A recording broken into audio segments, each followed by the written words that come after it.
Please stand for the pledge.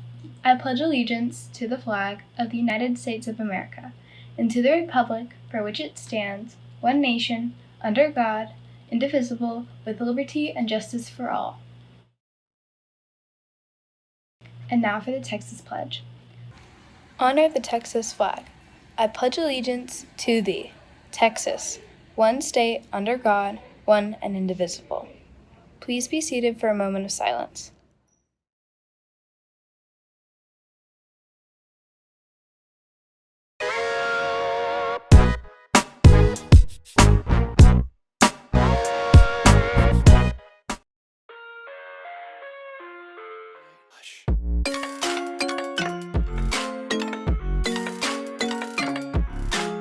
On this week's broadcast, Vaughn and I visited the Driscoll Hotel located in Austin, Texas. The hotel was originally built in 1886. The hotel is known for being haunted by 4 main ghosts: the senator's little girl who took a tumble down the grand staircase, the 2 suicide brides, and Colonel Jesse Driscoll himself. Let's start out with the first story. About a year after the Driscoll Hotel opened, the senator's 4-year-old daughter tripped down the grand staircase while chasing a ball. People still hear a little girl's laughter and the bouncing of a ball in the hallways. The next 2 stories are about 2 suicide brides. There are 2 stories of brides who took their lives. Both occurrences happened in room 525. The first bride's fiancé left her a day before the wedding, which was to be held at the Driscoll. She was too distraught, so she hung herself in her room. The second bride was on her honeymoon, staying in the very same room as the first bride, when she unexpectedly took her life. People say that the room has a curse, and there have been sightings of 2 women in the wedding gowns walking through the halls. The final story is about Driscoll himself. He passed away within 4 years of his beloved hotel opening. His spirit is believed to remain lurking in the hotel halls. Staff have reported cigar smells wafting through the air and lights flickering on and off on the upper floors. Thanks for watching this week's Spooky Special. Do you have like an eerie feeling? Does your back...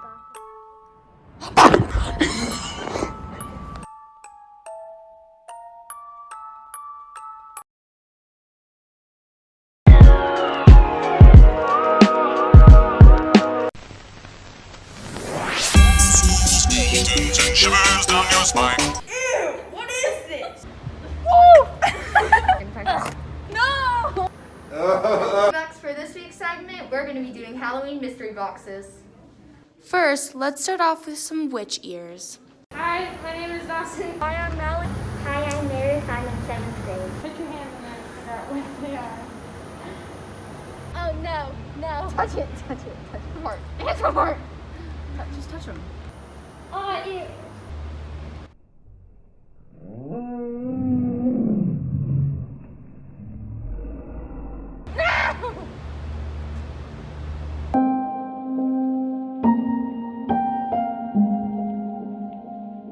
Meredith, you weren't supposed to look!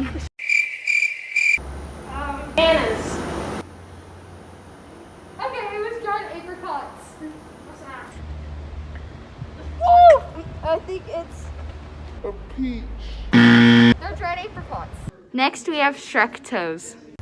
Hi, I'm Sammy. Hi, I'm Lila, and I'm in 7th grade. Shrek toes. Oh, no. Is that broccoli? They're pickles! Good job! 10 out of 10. It's a pickle? No! Next is some witch fingers. Hi, I'm Annabelle, and I'm in 8th grade. Hi, I'm Tate, and I'm in 8th grade. Ew! Keep your hands still.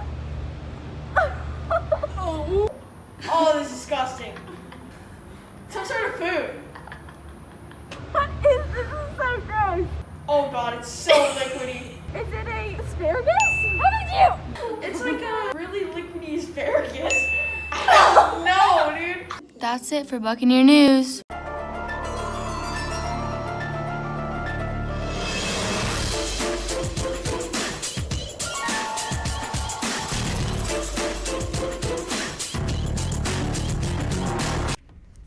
Today we interviewed faithful survivors who have witnessed the paranormal. So girls, have any of y'all had any traumatic paranormal experiences? I have one. One time, me, Campbell, and JC were at my house. We were sleeping in my playroom. And when I looked in my room, or when I looked in the closet, we all were like, "Oh, Tessa, you have those American Girl dolls." And I was like, The dolls. And I was like, yeah, I love those dolls. And then we pick up the doll, and the doll goes, "Hello." It was so scary.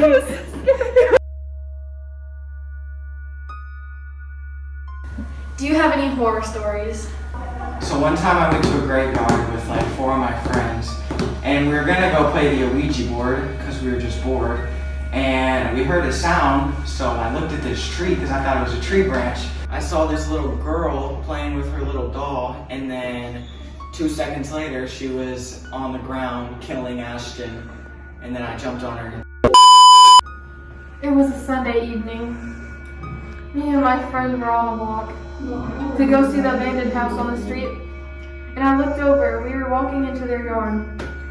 I walked over and I go, "Hey, what's that sound?" And then I turned around and it was Harry Styles. He said, "I walked through fire for you." And I just ran away. I didn't know what to do. So we just squatted and cried and treat people with kindness. We were over at Samantha's house and it was like 2 in the morning and her closet door opened, but we didn't really think much of it. So we just closed it, and then it was like 3 and we saw a ghost like in her doorway, and it was like really creepy. Yeah, it was like, oh my God.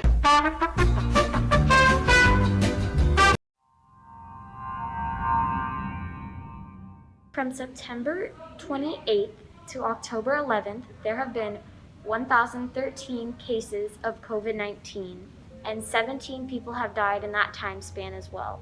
And as always, making sure that you're keeping yourself and others around you safe by always washing your hands and wearing a mask other than when you're eating lunch. And for new bucks, welcome back to Hudson Bend. News time, let's go. On Thursday, October 1st, Donald Trump announced that he and the First Lady, his wife, got COVID. He was taken to the Walter Reed National Military Medical Center. According to the Washington Post, his vitals were very critical for the first 24 hours. On October 5th, Trump left the military medical center and tweeted that he felt better than he did 20 years ago. Hey. Bye, bugs.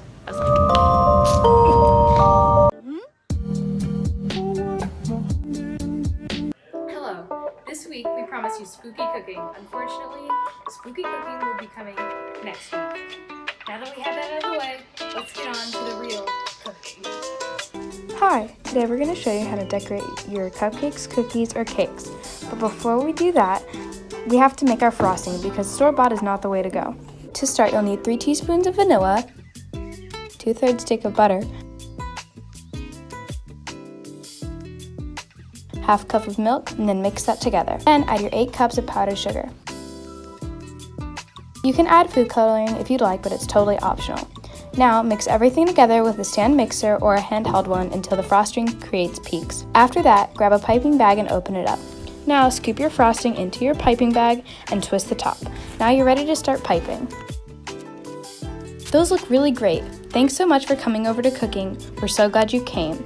But before we sign off, Da Vinci?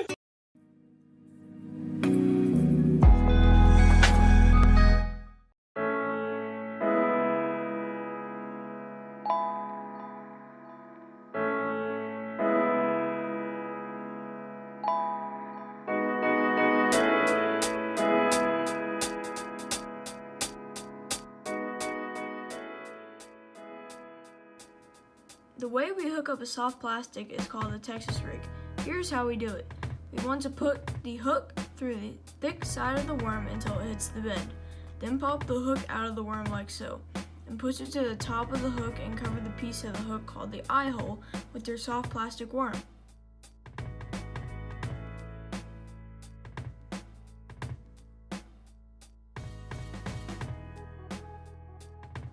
Then give yourself some room to hook up the bottom of the worm through the hook, and then bury the end of the hook in the fake worm to prevent catching weeds. This is the final product. So, right now we have a friendly competition versus Jack Sedler and Aaron Perez. They're gonna see who can tie a line to a hook and Texas rig up Cinco first. So let's see how this goes. All right, first we have to cut our line.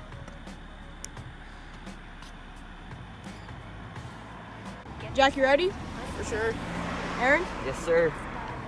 3, 2, 1, go.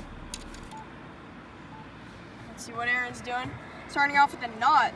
Weird way to tie it. I would usually put the line through an eye hook, but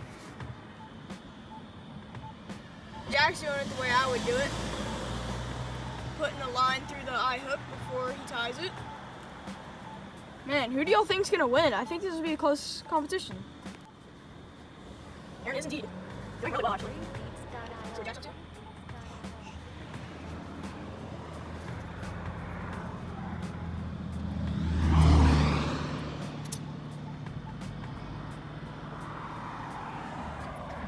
Jack's getting really close. Putting on the weight and putting on the worm.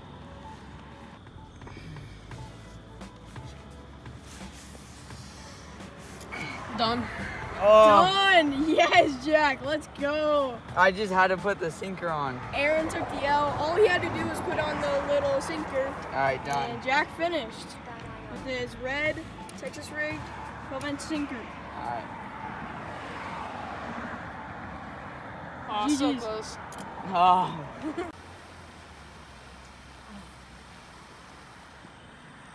that guy sucks. Dang it! Why do I suck? I hate this. Jack Sedler, please tell me what to do. All right. I might just have to step in. Hi, I'm Jack Sedler. I'm going to teach you how to use a spinning rod.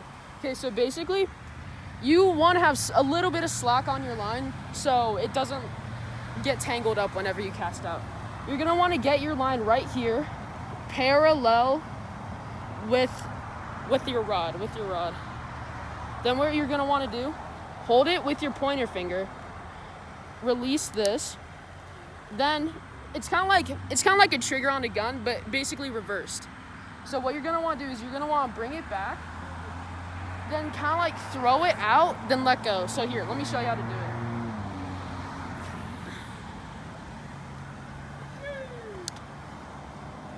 Then what you're going to want to do is reel in. Every once in a while, if you feel something, just bring it up. That's called setting the hook, by the way. You're going to want to do it kind of slowly just so the bass have a chance to catch up with you.